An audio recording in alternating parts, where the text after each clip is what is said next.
worse with every generation. For some reason, it just keeps getting worse. I'll give you an example of that. There's a condition in combat, most people know about it.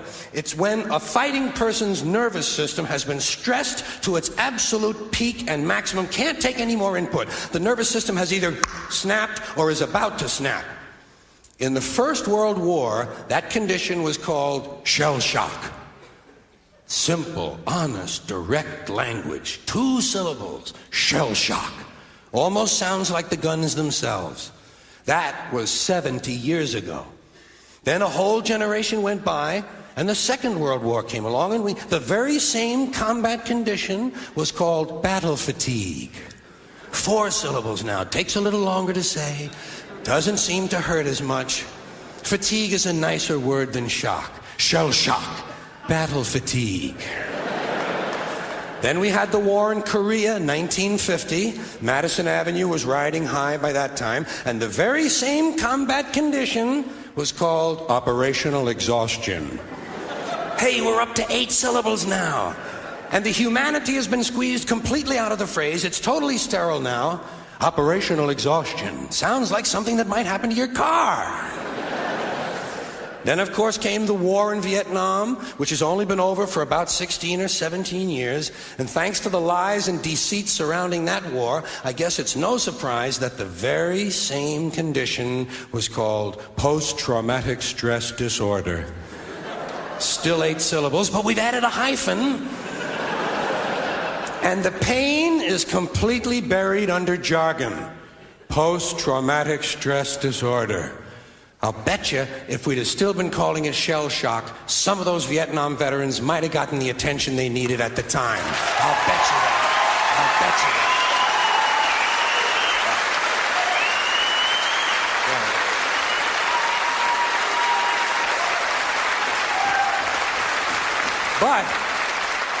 But it didn't happen. And one of the reasons is because we were using that soft language, that language that takes the life out of life. And it is a function of time. It does keep getting worse. Give you another example. Sometime during my life, toilet paper became bathroom tissue.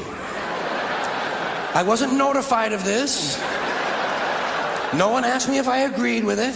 It just happened. Toilet paper became bathroom tissue. Sneakers became running shoes. False teeth became dental appliances. Medicine became medication. Information became directory assistance. The dump became the landfill. Car crashes became automobile accidents. Partly cloudy became partly sunny. Motels became motor lodges. House trailers became mobile homes. Used cars became previously owned transportation. Room service became guest room dining. And constipation became occasional irregularity. When I was a little kid, if I got sick, they wanted me to go to the hospital and see the doctor.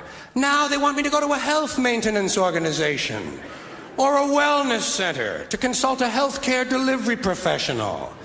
Poor people used to live in slums. Now the economically disadvantaged occupy substandard housing in the inner cities.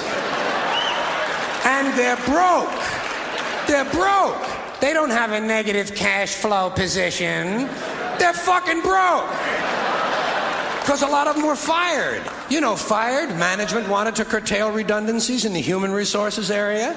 So many people are no longer viable members of the workforce. Smug, greedy, well-fed white people have invented a language to conceal their sins. It's as simple as that. The CIA doesn't kill anybody anymore. They neutralize people. Or they depopulate the area. The government doesn't lie. It engages in disinformation. The Pentagon actually measures nuclear radiation in something they call sunshine units. Israeli murderers are called commandos. Arab commandos are called terrorists. Contra killers are called freedom fighters. Well, if crime fighters fight crime and firefighters fight fire, what do freedom fighters fight? They never mention that part of it to us, do they? Never mention that part of it.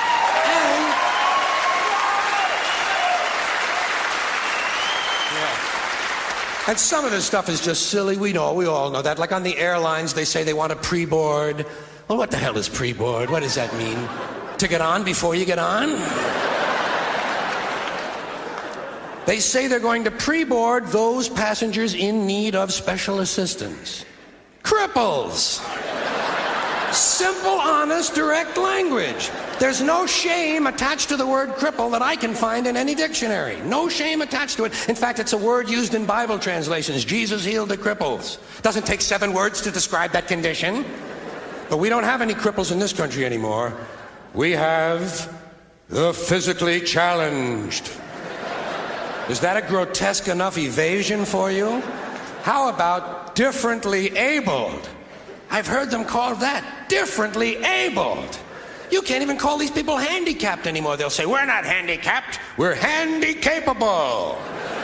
These poor people have been bullshitted by the system into believing that if you change the name of the condition, somehow you'll change the condition. Well, hey, cousin, doesn't happen. Doesn't happen. We have no more deaf people in this country, hearing impaired. No one's blind anymore, partially sighted or visually impaired. We have no more stupid people. Everybody has a learning disorder. Or he's minimally exceptional. How would you like to be told that about your child? He's minimally exceptional. Oh, thank God for that. Psychologists actually have started calling ugly people those with severe appearance deficits. It's getting so bad that any day now I expect to hear a rape victim referred to as an unwilling sperm recipient.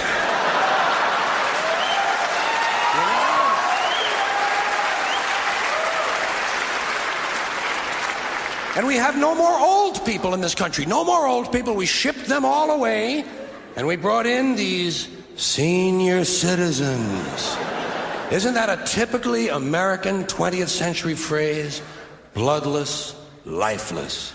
No pulse in one of them. A senior citizen. But I've accepted that one. I've come to terms with it. I know it's here to stay. We'll never get rid of it. That's what they're going to be called, so I'll relax on that. But the one I do resist, the one I keep resisting, is when they look at an old guy and they'll say, look at him, Dan. He's 90 years young. Imagine the fear of aging that reveals. To not even be able to use the word old to describe someone, to have to use an antonym. And fear of aging is natural, it's universal, isn't it? We all have that. No one wants to get old, no one wants to die, but we do. So we bullshit ourselves. I started bullshitting myself when I got to my 40s. As soon as I was in my 40s, I'd look in the mirror and I'd say, well, I guess I'm getting older. Older sounds a little better than old, doesn't it? Sounds like it might even last a little longer. Bullshit, I'm getting old. And it's okay, because thanks to our fear of death in this country, I won't have to die. I'll pass away.